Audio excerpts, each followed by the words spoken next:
For more information about this or any episode of the podcast, check out the website at philosophizethis.org. We have additional content, further reading, transcripts of every show, all free, of course. But if you value the show as an educational resource and you want to help keep it going, you can find out more about how to do that at patreon.com/philosophizethis. Or alternatively, if you're buying something from Amazon this week anyway, consider clicking through our banner. It's at the bottom center of the landing page of philosophizethis.org.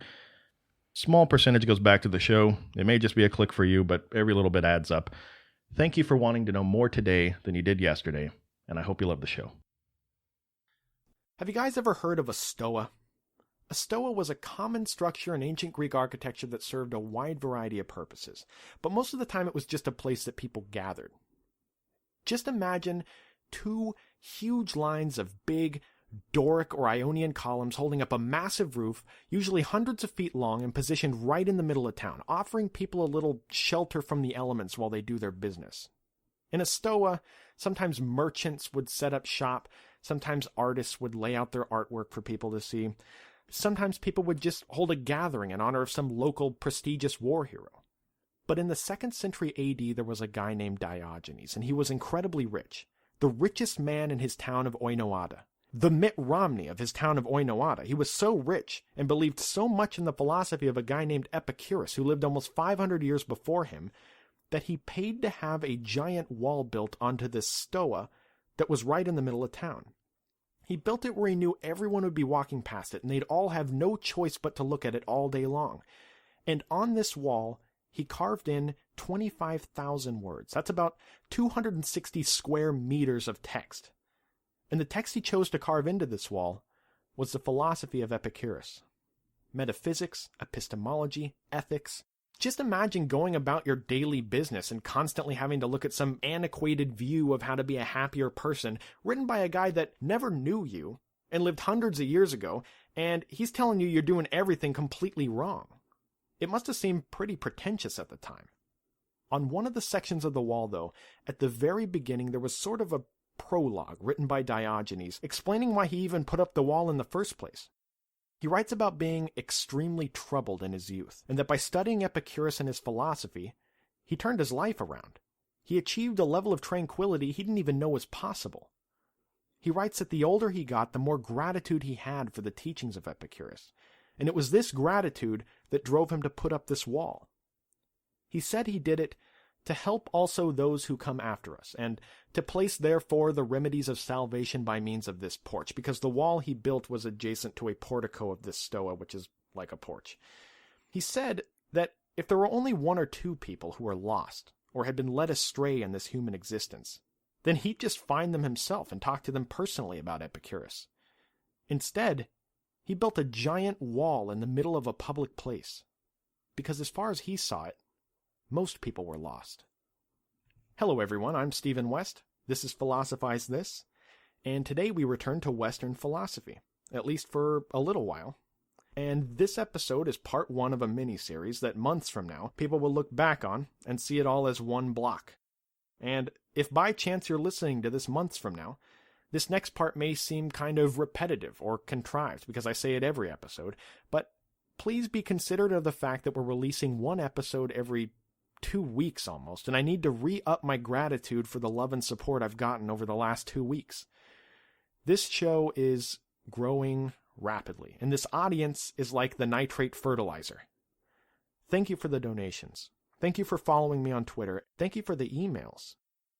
I just want to let you guys know that I'm constantly trying to find ways to become a more efficient person and shave time off of the other obligations I have so that I can spend more time improving my craft and trying to bring you guys better shows. Your compassion makes me want nothing else in this world. So let's go. Part 1 of the Hellenistic Age, Epicureanism. 10 episodes ago, we started talking about the PreSocratic philosophers, this group of really strange guys with a lot of really strange ideas, even by today's standards. None of them really knew what to think of the whole philosophy thing that was emerging. Nobody really had anything figured out that well. You had all different kinds of approaches, some of them like Thales, who just taught people informally. You had Pythagoras, who started a cult and his super restrictive lifestyle. Look, Heraclitus buried himself up to his neck in manure, for God's sakes. But despite all their different methods of philosophizing and the different results they arrived at, they were all, generally speaking, talking about the same stuff, the building blocks of metaphysics and epistemology. Then Socrates was born. And for the first time in the West, you had someone using this tool of philosophy to try to discern what the most effective way to live life was. Then came Plato and Aristotle, two polymath geniuses, diametrically opposite in most ways, but similar in the sense that philosophy as they pursued it was nearly impossible for the layman to relate to. I mean, there wasn't much salvation from your everyday problems in Plato telling you that there's a magical world of forms where a perfect form of everything exists. I mean, some ruthless dictator may have just ridden into town and sold you and your family into slavery, but hey, don't worry. Somewhere up in the sky, in the magical world of forms, there's a perfect form of that shovel you're going to be using for the rest of your life. Don't worry. Keep in mind, it really helped the longevity of your philosophy as well as its ability to even get off the ground in the first place if it had a popular following. And not just popularity among aspiring philosophers of the day, but of the average person. And really, part of what makes Plato and Aristotle so remarkable today is just how foreign the things they talked about were from the average thought process. I mean, both of them had schools you needed to attend for years to fully grasp some of these concepts they're talking about. When it came to philosophy being useful to the average person, it must have seemed at the time like it skipped a couple generations.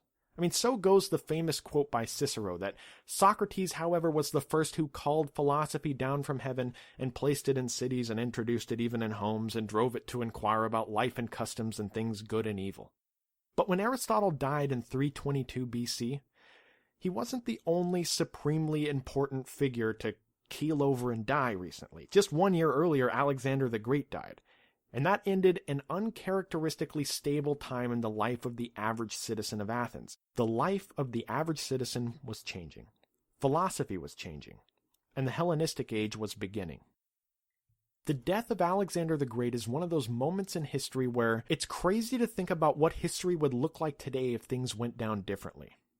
He died very mysteriously and unexpectedly, and apparently Alexander the Great wasn't watching much daytime television in his day, or he definitely would have seen the hundreds of commercials from insurance companies and law firms telling him one day you're going to fall off a ladder and die, so make sure your family's protected.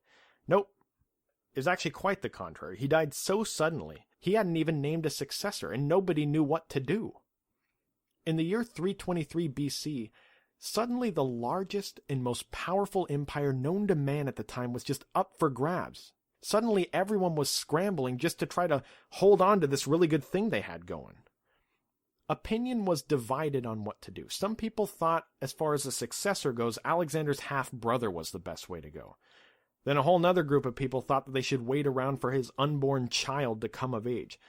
Long story short, some people got murdered, chaos ensued, constant war, 4 giant dynasties made up of many kingdoms each, many of which just grasping at straws in this battle for succession. Even 200 years later, people were still reeling from the death of Alexander and jockeying for their own geopolitical position.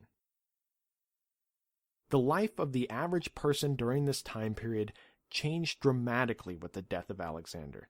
Because depending on where you lived, you might have some guy ride into town, tell you that he's your ruler now. You guys are all subservient to me now. And now I'm going to go off and try to conquer more territory. Everyone goes, okay, that's our new king. Then that guy goes off. 2 weeks later, some other guy comes in, says he just killed that guy, and now I'm your ruler. And everyone's like, okay. Things were very uncertain, and uncertainty breeds fear. I mean, people were scared. They didn't know what their future was going to look like. And when this paradigm of the average life changed, so too did philosophy. This whole period is known as the Hellenistic Age. Philosophy was shifting from a focus on metaphysics and epistemology to a focus on ethics. Philosophy was changing from something that resembled the works of Plato and Aristotle to something that more resembled the work of Socrates. Remember, Socrates was the guy that didn't have time for all these pointless abstract questions about what the universe is made of. He was more concerned with finding what the best way to live life was, or how to be happy. And with all the stress of the political climate at the time, it's no wonder why all these new schools of philosophy that were cropping up were much more heavily influenced by Socrates than they were by Plato or Aristotle. There were 3 main schools: but also a fourth which is worthy of note. These were Stoicism, Epicureanism, Skepticism, and later on Cynicism.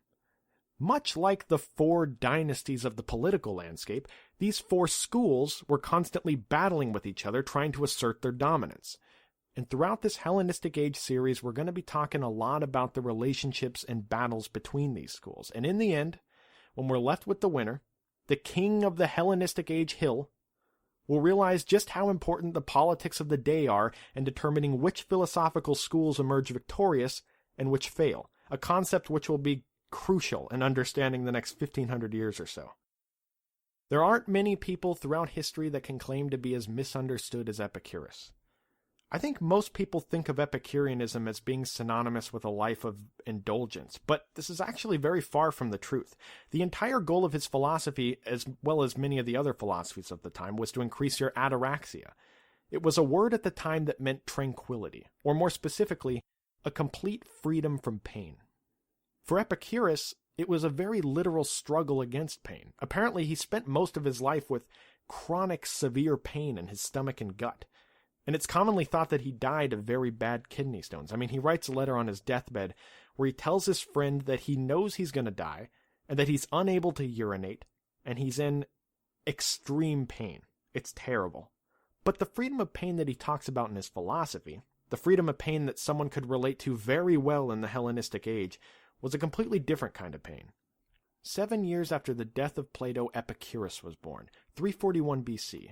Now, every account seems to agree that he was born and raised by poor parents on a small island in the Mediterranean Sea that would have been considered a relatively insignificant colony of Athens at the time. So it's important to note that for all of his childhood, for all of his formative years, Epicurus lived a maybe not constant poverty-stricken existence, but definitely a very modest and humbling existence.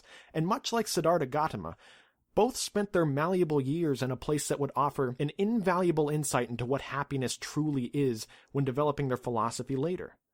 Both had access to an extreme end of the spectrum that they could contrast their future more realistic lives with so as not to fall victim to the common delusions about what people think they're lacking that's making them unhappy.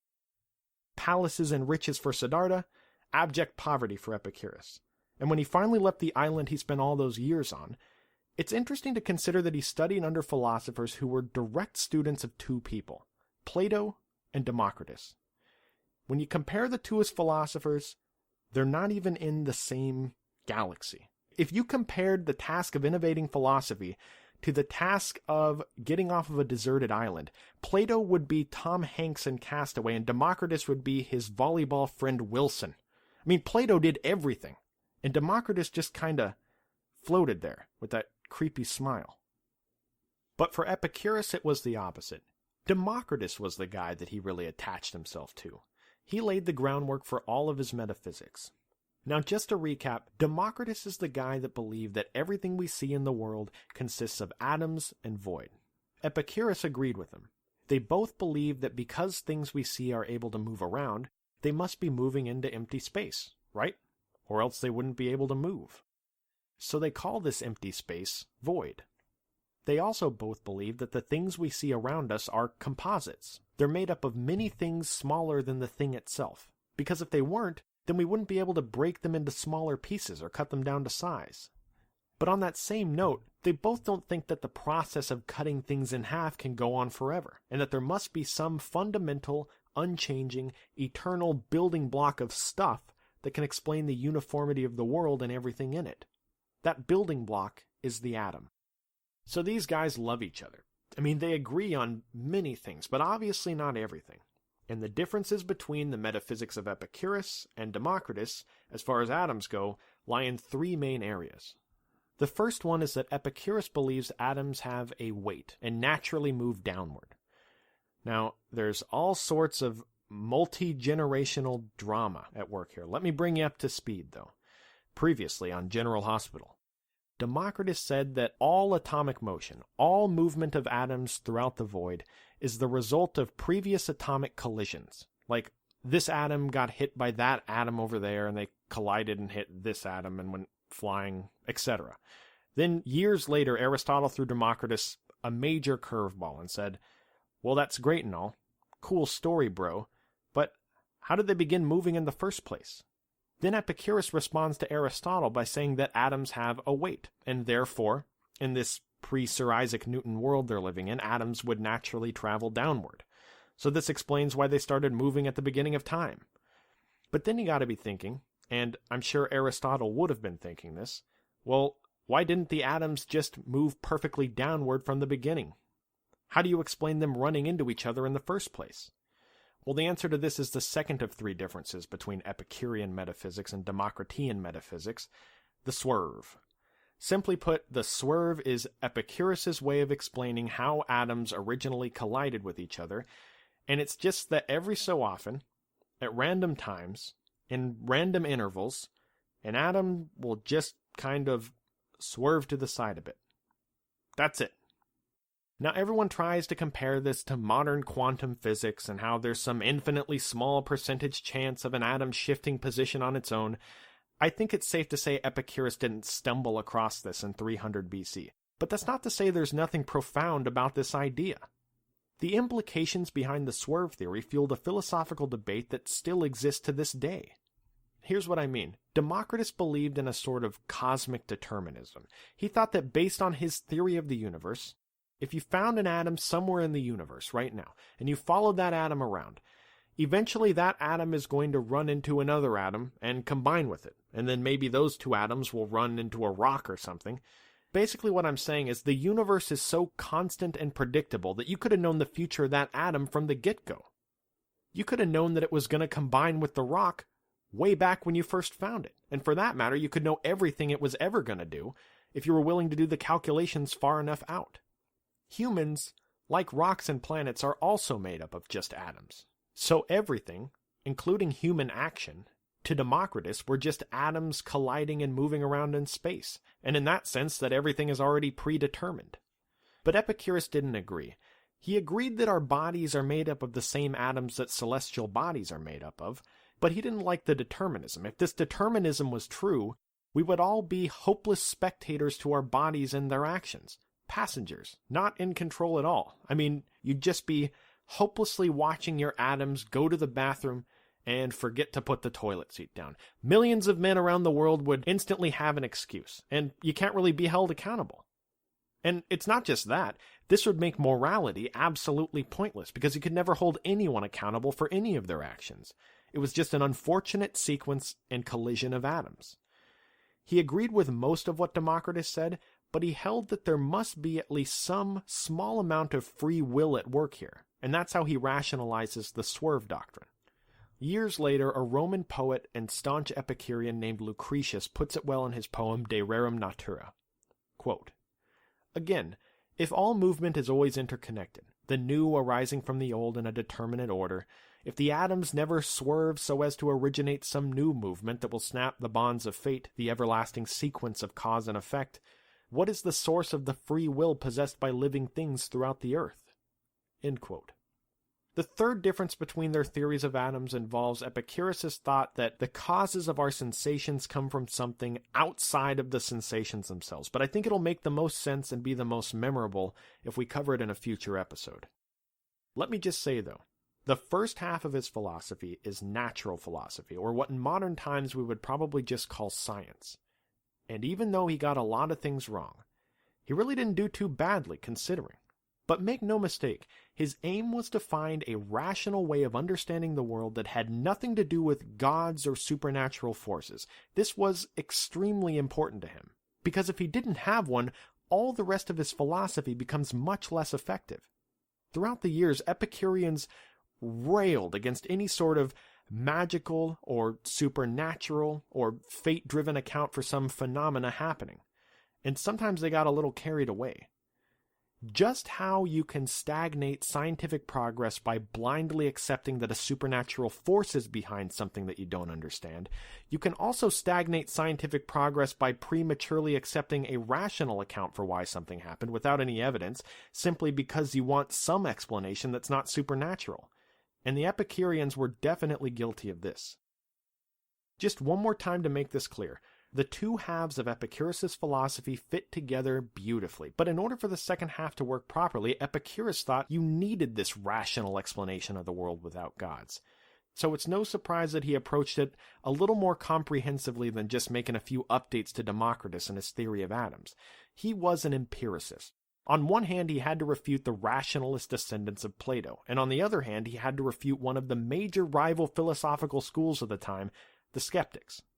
So in other words, not only did he have to make a case for why information gathered through the senses is the best way to arrive at truth, but he also had to make a case that truth was something that could be attained at all.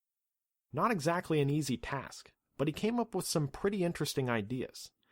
He believed that we could arrive at truth, but in order for us to get there, we needed three things: sensations, preconceptions, and feelings.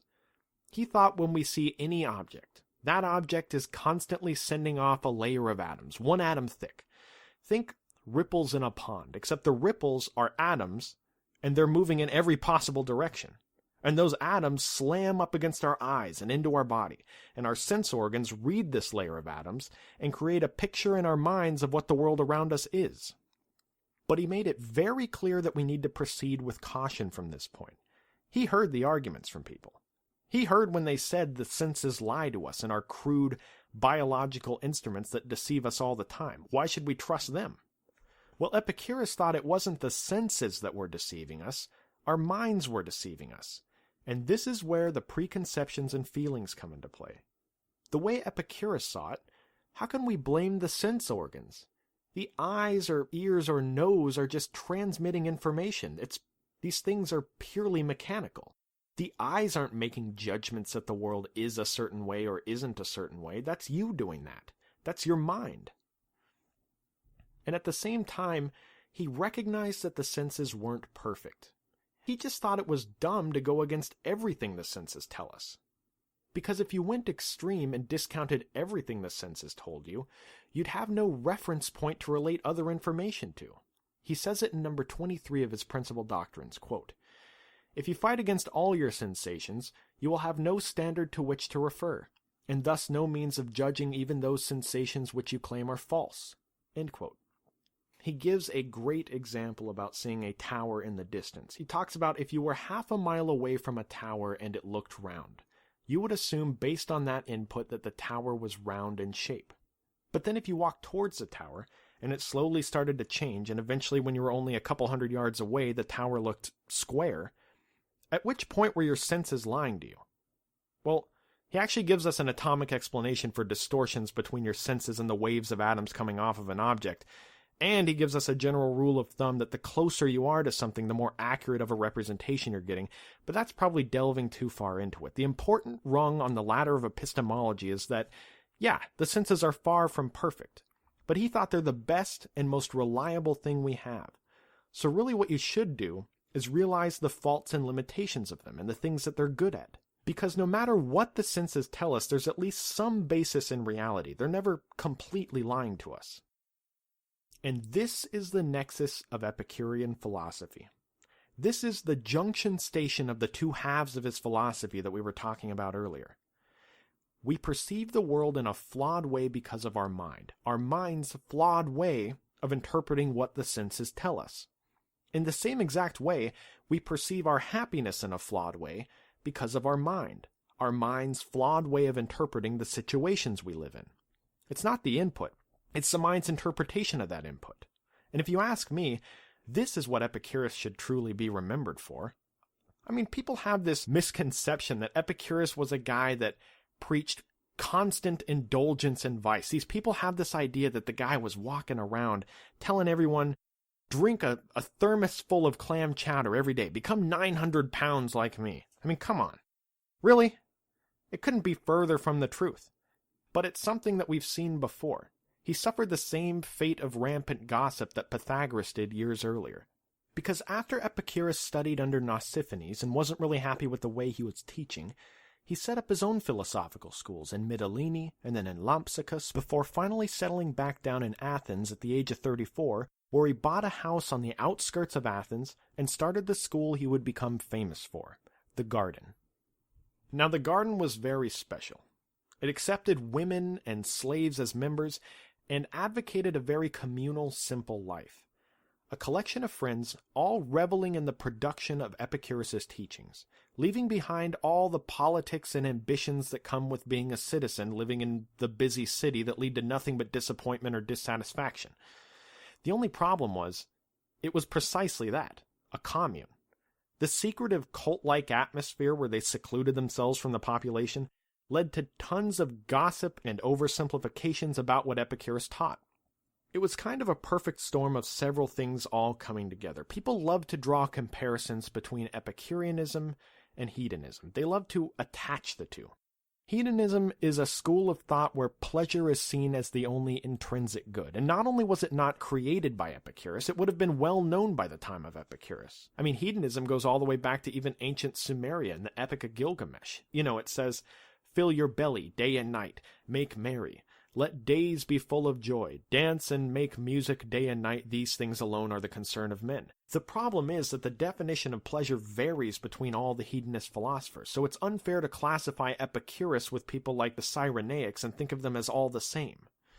But years later, the hedonism of Roman times, when they were conquering and looting the world, would have been associated with Epicureanism.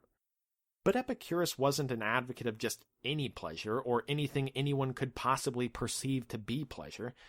He thought it was obvious that pleasure was the goal of life. I mean, we all start from birth with the knowledge that pleasure is a positive experience and pain is one we should avoid.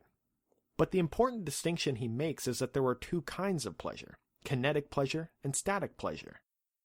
Kinetic pleasure is also known as moving pleasure, and it's what most people think of when they think of pleasure. An example of kinetic pleasure would be like eating a half-gallon of ice cream when you're hungry. You experience kinetic pleasure when you are actively in the process of satisfying a desire, like hunger in this case. Your senses are stimulated in a pleasurable way. Most people see this as pleasure. But once you've actually ladled the half-gallon of Rocky Road into your stomach, you aren't hungry anymore. Once your desire has been fulfilled, a certain state of being overcomes you. You're satisfied. You're no longer desiring that thing anymore. Epicurus says that this state of tranquility is also a type of pleasure, a static pleasure. And whether we realize it or not, it's the best kind of pleasure and the kind we should strive for. So in other words, pleasure in its purest form is just the absence of pain. And when we desire something, we see ourselves as lacking in some way, which also counts as a form of pain. And as humans, we're constantly thrown back and forth on a crazy ride between these two states. He talks about it in number 8 of his principal doctrine. He says, quote, "No pleasure is a bad thing in itself, but the things which produce certain pleasures entail disturbances many times greater than the pleasures themselves." End quote. Now, on the same note, he thought a lot of people wrongly believe that once they've reached this tranquility, this static pleasure, that by treating themselves to a kinetic pleasure, that will increase their level of happiness. For example, let's say it's really cold outside and you want a jacket. You desire warmth. What Epicurus is saying is that once that warmth is satisfied, let's say you satisfy it with a $20 jacket from Target. There's not much difference in pleasure between that $20 jacket from Target keeping you warm and a $3,000 jacket from Nordstrom's keeping you warm. There's a point of diminishing returns, and for Epicurus, it was that point of static pleasure, the absence of pain. Now, if for some reason you don't agree with the jacket example, if you're thinking it's not true, just think of how ridiculous it would seem if you tried to increase your pleasure with a kinetic pleasure while you were in pain. Imagine if you were going on a bike ride, a car hits you and breaks your leg in 6 places. You're just lying on the ground, writhing in pain, screaming for help, and then the ambulance comes. The EMT comes up to you on the ground, looks at your leg, and says, "I know what you need. Here's a nice vanilla ice cream cone, little guy. There you go." And he pats you on the head, and he walks over to the ambulance. No, that's not what I need. I want to go to the hospital. I want this pain to go away. In the same way, the kinetic pleasure is useless when it comes to actually increasing your level of pleasure in that context. Epicurus thinks it's equally as useless at actually increasing your pleasure when nothing is wrong at all. He expands on which desires are good and bad in number 26 of his principal doctrines. Quote, "All desires that do not lead to pain when they remain unsatisfied are unnecessary. But the desire is easily got rid of when the thing desired is difficult to obtain or the desires seem likely to produce harm." End quote. So pleasure really is just about removing things that cause pain. And we have to be careful about choosing what we think will bring us pleasure that might in the long run bring us pain. And besides, all these physical pleasures and pains are secondary anyway. The really important part is achieving a state of mental static pleasure, or mental tranquility. It's the more powerful, more useful, and ultimate form of pleasure, the goal of life. Now, when we have the broken leg, it's very obvious to us which pain needs to go away. But how do we figure out what's preventing us from mental tranquility? Well, Epicurus thought that people live in a constant state of irrational fear, anxiety, and superstition. The biggest causes of these fears are the fear of death, or the fear of being trapped in some really terrible afterlife for all eternity, a fear of the gods. But Epicurus wasn't too worried about the gods. I mean, as far as he saw it, for some reason everyone thinks of these gods as existing in some blissful, tranquil state of being, but they also believe that they are perpetually concerning themselves with all the troubles and woes of humans living on planet Earth. He thought that the gods must exist, but they just don't want anything to do with humans. I mean, it's too much trouble. And it certainly explains why they're working so hard to conceal themselves from everyone all the time. We should view the lore surrounding them as a lifestyle to emulate, not as something to fear after death. So great. We don't have to fear the gods anymore. That's a weight lifted off our shoulders. But what about death? Certainly we're justified in being anxious and scared about death, right? Well, no. And this is why understanding his metaphysics and epistemology is so important, because having that knowledge, the rational explanation for the mechanics of the world, goes hand in hand with his ethics and his view on what is the best way to live life. According to principal doctrine number 2 of Epicurus, quote, "Death is nothing to us, for that which has been dissolved into its elements experiences no sensations, and that which has no sensation is nothing to us." End quote. Death is nothing to us. Human beings consist only of atoms. The human mind or soul is just another component of a human and must also consist only of atoms. So therefore, when you die, the atoms that make up your mind, just like the ones that make up your body, will disperse and all go their separate ways. And you have no sense organs, so you're incapable of sensing anything. See, people got it all wrong the way Epicurus saw it. The state of death isn't unpleasant. Maybe the process of dying will be, but once we're dead, we don't exist anymore. Death is nothing to us. Later, the Roman poet Lucretius would say, the mind must be made of matter and suffer the same fate as the body. Epicurus says in his principal doctrine number 10 that, quote, "If the things that produce the pleasures of profligate men really freed them from fears of the mind concerning celestial or atmospheric phenomena, the fear of death and the fear of pain, if further they taught them to limit their desires, we should never have any fault to find with such persons, for they would then be filled with pleasures from every source, and would never have pain of body or mind, which is what is bad." End quote. Remember, the goal of life is pleasure, but the only way you can achieve true pleasure, or ataraxia, is by first understanding the nature of things, the rational explanation for the physical structure of the universe. Then once you realize you're just atoms and void like everything else, and you're not constantly going through some obstacle course to earn your spot in Andy's toy box up in the sky, like Toy Story, right? His toy box, because the gods now have new toys to play with, all the people alive on planet Earth, and you're just a relic of the past living in his toy box. You know, when I said it, I thought it was clever, but let's keep going. Once you understand all that, then you can actually set out to achieve happiness in this life. We don't need immortality to have a good life. In fact, constantly worrying about it just wastes time in the short stint we do have on this planet. It's really interesting how as humans we agonize over the quantity of our life so much. A long time ago I was talking to a woman from France, and she told me that Americans and French people see food in 2 completely different ways. In France, it's about having just a couple bites of the most high-quality, delicious, most excellently prepared food possible. And she said in America, it's about eating as much low-quality, overly salted, fat-filled stuff we can. We love to feel stuffed in America. Now, obviously, both are generalizations, but in the same way a wise person would want a couple bites of really high-quality food as opposed to a mountain of French fries, Epicurus thinks that a wise person would want a couple bites of super high-quality life as opposed to an eternity of dissatisfaction.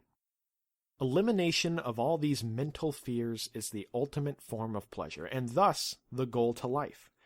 And to experience these fears and superstitions is a form of pain. The medication for this pain was philosophy. When we think about anxiety and fear, we don't really see it as a form of pain, but Epicurus did. He almost approached his philosophy as though it were medicine. He famously said, quote, "Empty is the word of that philosopher by whom no affliction of men is cured. For as there is no benefit in medicine if it does not treat the diseases of the body, so with philosophy if it does not drive out the affliction of the soul." End quote. His medical-themed approach to ending pain and achieving a state of tranquility completely devoid of fear and anxiety was called tetrapharmakos, which directly translated means the fourfold remedy. And please don't pay attention at all to the similarities between his plan to end pain and achieve tranquility by following his fourfold remedy, and Siddhartha Gautama's plan to end suffering and achieve tranquility by following his eightfold path. He thought philosophy was medicine for the soul. He thought that if we can understand four things, it would dramatically help us on our quest towards a happy life. These four things were God holds no fear, death holds no worries, good can easily be attained, and evil can be endured. The first one, God holds no fears. We've talked about this one. Once you realize the nature of the universe, you realize that no God living in a state of bliss would ever be worried about you as a mere human. The second one, death holds no worries. Again, we already touched on this. The soul is made of atoms, and just like the body, will find itself eventually in a state of dissolution. Death is nothing to us. The third one, good can easily be attained. If the only intrinsic good is pleasure, and pleasure is just the absence of pain and the satisfied feeling you get when your basic natural desires are met, then it seems pleasure is pretty easy to attain. The last one is that evil can be endured, or more specifically, pain can be endured. Remember I said the state of death isn't terrible? The process of dying might be terrible, but it's not the state of death which is terrible. Well, this is the contingency plan if that's the situation you find yourself in. There are a few different strategies that Epicurus lays out. Some involve just reliving all the good times in your past, but the more foolproof one is to realize that the more severe the pain is, the less time it's going to last. Basically, he's saying that stabbing pain in your chest, yeah, don't worry about it. Because if it's bad enough, it's going to kill you soon anyway. You're going to die. How's that for some solace? So I want you to imagine yourself as an Epicurean. Your life would be a simple one, living in the commune on the outskirts of Athens, away from the hustle and business of the city, with no ambitions other than to remove your desire of ambitions and increase your ataraxia. It was Athenian culture to have aspirations of one day making a bunch of money, or gaining military prestige, or succeeding in politics and making a difference. Really, it was all about being a citizen and contributing to society. I mean, that's just what you did. But as an Epicurean, you wouldn't care about any of that stuff. You would focus on the complete removal of pain, and all you really needed for that were your basic needs met. He says in Principle Doctrine number 15, quote, "The wealth required by nature is limited and easy to procure, but the wealth required by vain ideals extends to infinity." End quote. Remember the example from before? If you've already had dinner and you aren't hungry, and you decide to have a bowl of ice cream, it doesn't increase your level of pleasure much at all. Well, just like that example, Epicureans would focus on meeting their basic needs and not worry about changing the world or making tons of money. Because all that stuff is really just like a bowl of ice cream. It's not increasing your pleasure much at all. It's actually really consistent with the way statistics seem to be heading in modern times. Have you guys ever seen those studies where it's like a happiness index and the difference between the level of happiness people experience in relation to their income?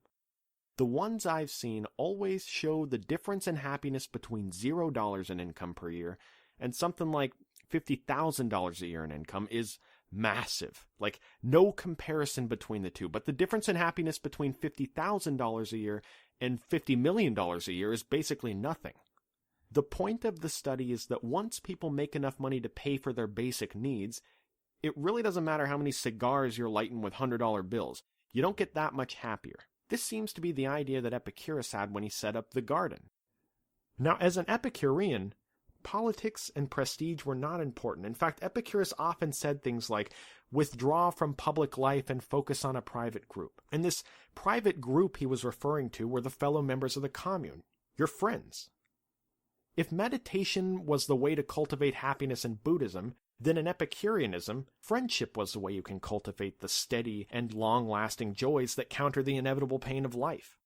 He famously said, quote, before you eat or drink anything, carefully consider with whom you eat or drink rather than what you eat or drink, because eating without a friend is the life of the lion or a wolf. End quote. As I've said 6 times, pleasure was the goal of life, and he thought that friendship is one of the greatest ways to gain pleasure. Friends contribute in a number of ways to the complete removal of pain from our lives. Firstly, they make us feel secure. Not just emotionally secure, but they always have your back. I remember when I was thinking about getting married, I was scared. And I was going around and I was asking everybody the same question. In today's modern society, in a world where we don't have a church that labels us as social pariahs for not getting married, in a world where women are perfectly capable of being self-sufficient, in a world where there's no risk of dying of typhoid fever at the age of 25, besides the slightly increased tax return, why would anyone ever get married? And all the people that I talked to gave me the same exact answer. It's just nice to know that no matter what happens, no matter how bad things get or seem, you can always count on someone being there for you. It seems clear that Epicurus saw that level of security as one of the major perks of having friends. Now, another way friends help to remove pain from your life is that they help you to reason properly. Throughout your day-to-day life, when you become emotionally attached to things, it's really easy sometimes to deceive yourself and convince yourself that something is true that isn't. I think that if Epicurus was alive today, and he saw the show American Idol, he would definitely think that the first few weeks of the show, the audition phase, were full of people that have no friends. One of the biggest mysteries known to the universe, right next to finding a link between quantum physics and string theory, one that I'm sure Stephen Hawking is working on right now, is how these people can go from singing in the shower to singing on national television completely unscathed. I mean, does anyone love these people? Do these people not have mothers looking out for them? These people are a good example of when friends in the Epicurean sense could help out. They've somehow convinced themselves that they can sing.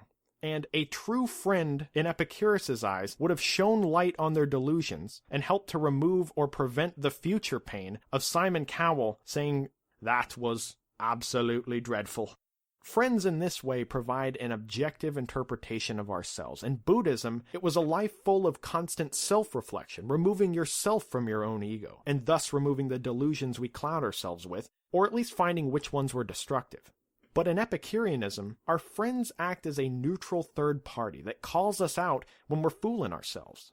But the type of friendship Epicurus is talking about is not the type of friendship we're accustomed to in modern times. He thought in order to truly benefit from your friends, you couldn't just passively send them a text every now and then or see them sporadically. You needed to live with them, be with them all the time, and that was the life you would have lived in the commune. Friendship was about trust, and you needed to consider the well-being of your friends as equal to your own well-being. Because after all, sometimes being a good friend means sacrificing yourself in some small way so that your friend can receive some benefits. And this is one of the most controversial points of Epicurus's philosophy, and one that I'm sure countless academics over the years have wished they had more of his work to dissect to find authoritatively his true feelings on the matter. It all centers around an interpretation of one quote.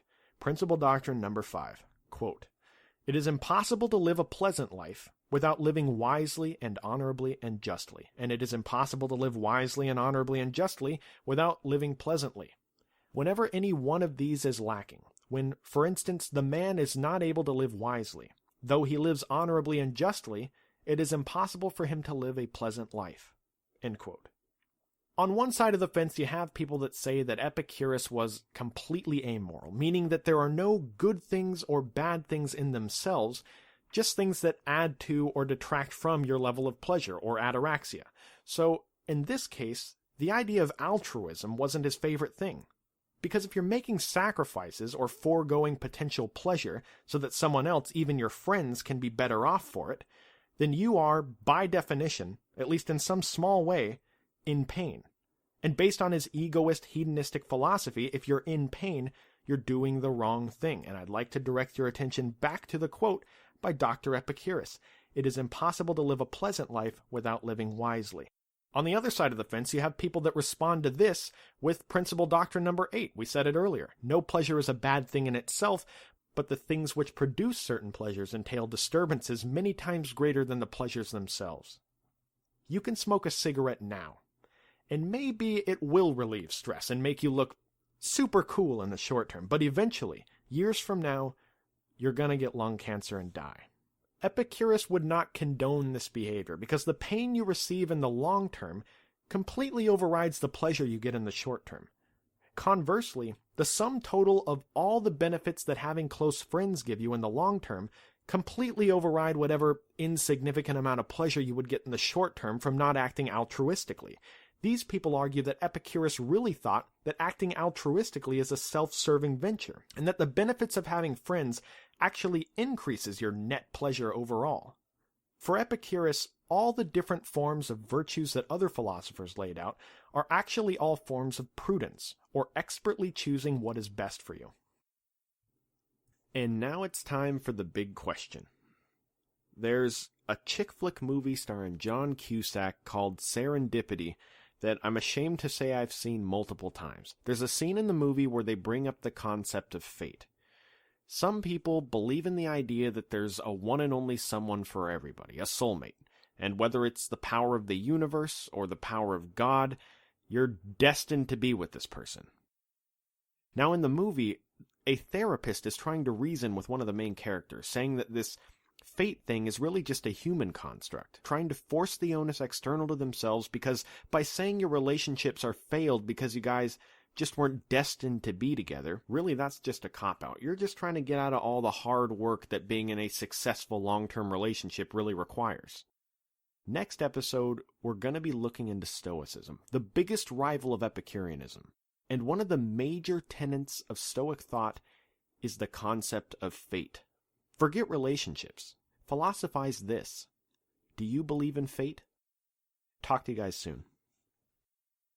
Hey guys, if you love Philosophize This and want to make sure you never miss an episode, consider signing up for email notifications.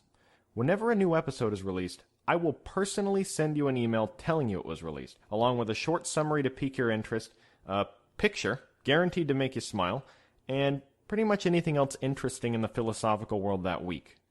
You can sign up on the front page of StephenWestShow.net, and as always, thank you for wanting to know more today than you did yesterday.